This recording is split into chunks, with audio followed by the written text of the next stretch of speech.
Human trafficking is an act of receiving, recruiting, harboring, transporting humans for purposes of exploitation.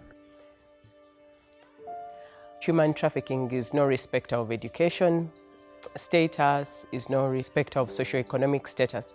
Many people think the poor get trafficked or the uneducated get trafficked.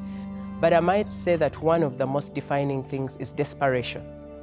When people are desperate for something better, for a dream, for a better job, for greener pastures, they're vulnerable to trafficking.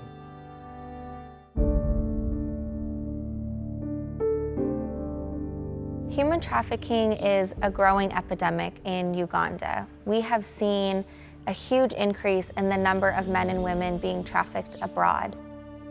Many victims in Uganda are desperately seeking work, which leads them to be easily deceived or manipulated by traffickers who promise high salaries, lucrative jobs abroad, and an opportunity to lift themselves, their families, their children out of poverty.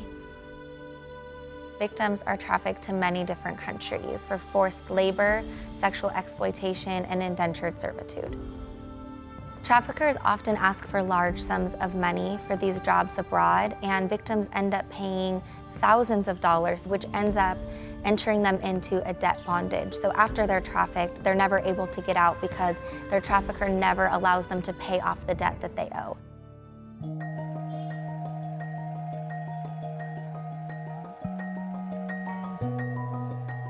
Here in Nepal, there is a lack of opportunity. A lot of young men and women choose to migrate abroad to countries like Qatar, Saudi Arabia, Oman, Lebanon, and also Malaysia to work. Because we have an open border with India, it's very easy for Nepali people to go across to India. We see lots of layers of agents. We also see travel agencies that are operating in the destination countries being involved. What happens is that the agent goes to the villages and they find people who want to migrate abroad.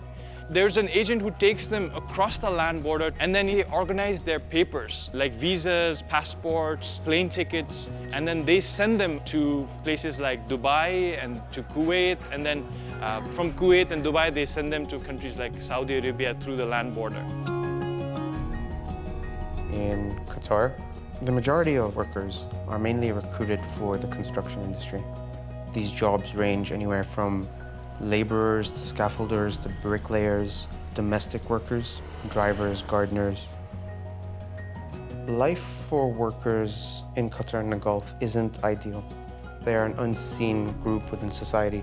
They are placed in accommodations that are outside the city limits. They're not allowed to go into public spaces, go into public parks. They're not even allowed to go to public beaches.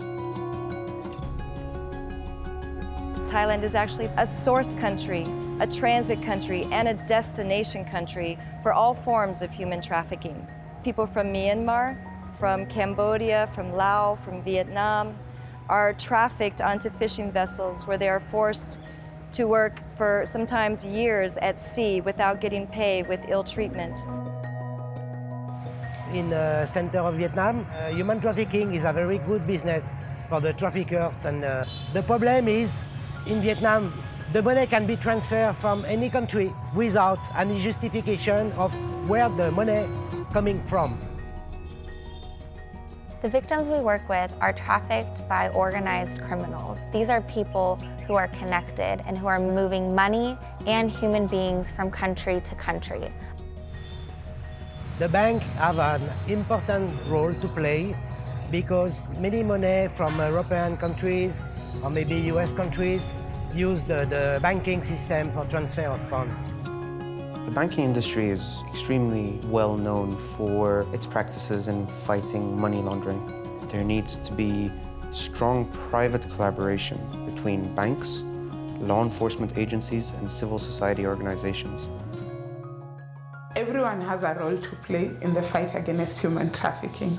And we hope that the banking sector, as you participate in the awareness and just understanding what the crime is, that this work will help both victims of trafficking and people who could be trafficked.